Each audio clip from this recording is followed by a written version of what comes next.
आज की video most important है।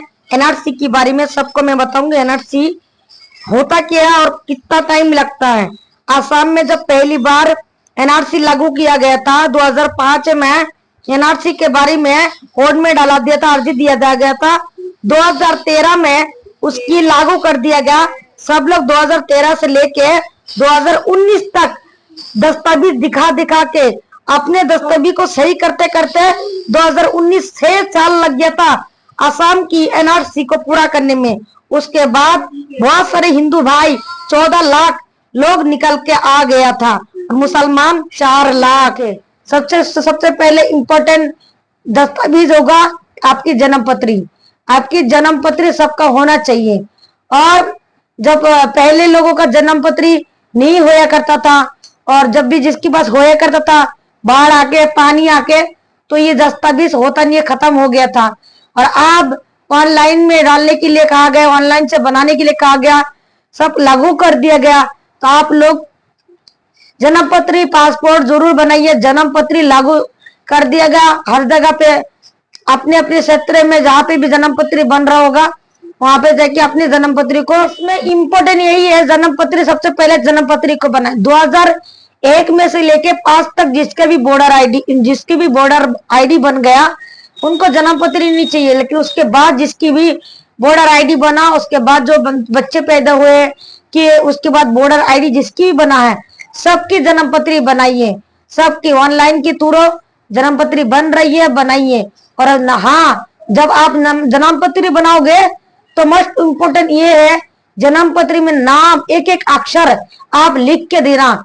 क्योंकि जो मुसलमानों का नाम होता है ना, अगर कोई गैर मुसलमान भाई बना रहा है, ऑफिसर है, कोई और है, तो लोग मुसलमान भाई लोगों का नाम जो है ना सही से नहीं ले पाते हैं, फिर वो मिस्टेक करता है। इसी का तरह प्रॉब्लम हमें आसाम एनआरसी में भी देखा गया था। आसाम एनआरसी में जब आसाम में हिंदू लोग होता है ना, तो वो भाई लोग ने एनआरसी का कागज दस्तावेज उनको चेक किया था। लेकिन किसी का नाम, जिसका मेरे भाई का नाम था अशदुल, तो उसका नाम अशदुल बेगम आ गया। बेगम तो औरतों का नाम होती है, महिला का नाम की गलती की वजह से।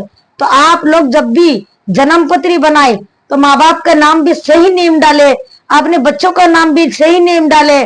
और जो भी आपके दस्तावेज में जैसे आधार कार्ड हो गया, बॉर्डर आईडी होगा, तो सबको सेम टू सेम नाम रखिए। सेम टू सेम नाम रखेंगे तो दिक्कत नहीं होगा। नहीं तो आप अगर सेम टू सेम नाम नहीं रखोगे तो वो नाम गलत हो जाएगा, फिर सारे कागज को आपको दोबारा तिबारा बनाना पड़ेगा। और ऐसे भी हो सकता है कि आपको एक ही नाम पे ब्लेम करके आपको एनआरसी का इसका कागज से जो अभी नागरिकता साबित कर रहा है उससे भी बाहर कर देगा। ये साजिश है, इसीलिए आप किसी की साजिश का उनका टारगेट ना बनिए। खुद को प्रोटेक्ट रखिए, खुद को साबित अच्छा करिए, कागज को बढ़िया तरीका से चेक करके, और जो पढ़े लिखे उनसे भी अपने लोगों से चेक करा के उसके बाद दे। नाम को एक जगह पे लिख ले, और लिख के उसके बाद जिस ऑफिसर के पास जा रहे हो फिर उनको बताओ कि इस नाम से हमें बनाना है, तभी आप बनाइएगा। नहीं तो गड़बड़ी नाम डाल के मत बनाइएगा, आपका पैसा भी खराब होगा, टाइम भी खराब होगा, और उस नुकसान भी उठाएंगे। सिर्फ नुकसान से बचाने के लिए मैं इस वीडियो को रिकॉर्ड कर रही हूँ कि मैंने एनआरसी को देखा आसाम में। मैंने 3 साल आसाम में एनआरसी का कागज के दौड़ दौड़ के मैंने बनाया है। मुझे मालूम है एनआरसी इनमें कितना दिक्कत और परेशानी आती है। बॉर्डर लिस्ट चाहिए होता है 1971 का, 1961 का बॉर्डर लिस्ट चाहिए, अपने बाप दादा का जमीन का लीगेसी चाहिए। जमीन में जैसे हमारे बाप दादा ने पहले आया है, जहां से आया हमें तो पता नहीं कहां से आया, लेकिन सब लोग यही तो मतलब बता रहे हो। एनआरसी बताता है कि तुम्हारी बाप दादा अगर हिंदुस्तान का है तो कब की कागज दे।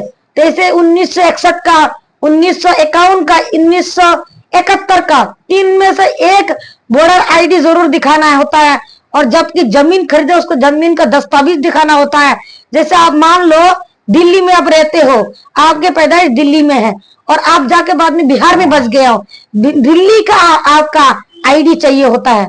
दिल्ली का आईडी होना चाहिए आपको। हिंदुस्तान में आप कहीं भी रहोगे लेकिन दिल्ली का आईडी होना आपके पास जरूरी है। यहाँ का आपकी जन्म पत्री, यहाँ पे जन्म पत्री ना हो तो आपके बाप दादा का जमीन का लीगेसी और ये तो बॉर्डर आईडी का लीगेसी, दोनों चीज होता है। उस टाइम हमें बहुत दिक्कत का सामना करना पड़ा क्योंकि ऑब्वियसली वो पहली बार आया हुआ था, हम लोगों का बहुत सारे लोग ऐसा था कि उनको नॉलेज में नहीं था कि एनआरसी होता क्या है।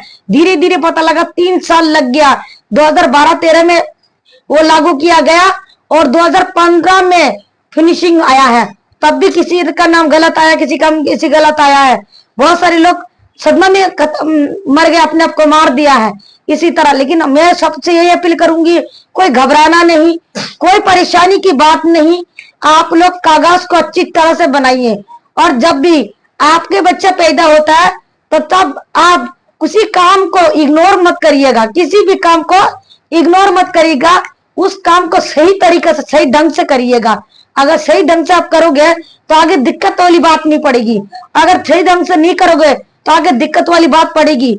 इसीलिए कोई भी कागज आप बनाते हो इसी तरह बनाओ, जो गौर और फिक्र से बनाओ कि ये काम हमें आगे जाकर दोबारा दिक्कत का सामना ना करना पड़े। तो मेरे सबसे यही अपील है, सबसे मेरी ये रिक्वेस्ट है, अपने बच्चों का खुद का कागज अच्छी तरह से बनाओ। जिसकी भी जन्म पत्री बनाने के लिए दिया गया जरूर बनाइए। जिनके पास पासपोर्ट है वो तो अच्छी बात है, और जिनके पास जन्म पत्री नहीं, जन्म पत्री बनाओ। जिनके पास पासपोर्ट नहीं है, पासपोर्ट भी जरूर बनाओ। हिंदुस्तान में पासपोर्ट तब बनाया जाता है, लोग देश से विदेश काम करने जाता है, से हज उम्रा करने जाते हैं, तब पासपोर्ट बनाते हैं। नहीं तो कोई पासपोर्ट बनाते ही नहीं है। तो और पासपोर्ट का लोग ने वो बना दी कि अपना ही वो होना चाहिए, दूसरे जगह पे नहीं होना चाहिए। नहीं, अपने पासपोर्ट को भी बनाया करे और दूसरों को इसकी बारे में बताया करे, जानकारी देना। देखो, अच्छा मोमिन बंदा वही होता है जो दूसरे के चेहरे पे खुशी लाता है। अच्छा मोमिन बंदा वही होता है जो दूसरे के चेहरे पे खुशी लाता है। जिस तरह आप किसी नुकसान से बचना चाहते हो तो आप अपने किसी भाई को भी बचाने की कोशिश करें, अपने किसी भाई को भी बचाने की कोशिश करें।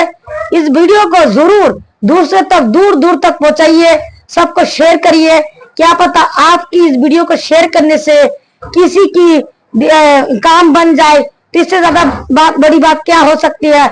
आप लोग जरूर इस वीडियो को शेयर करना, लाइक सब्सक्राइब जरूर करना, फॉलो कर लेना, और इसी तरह वीडियो आप तक पहुंचता रहेगा। बेल आइकन जरूर दबाना।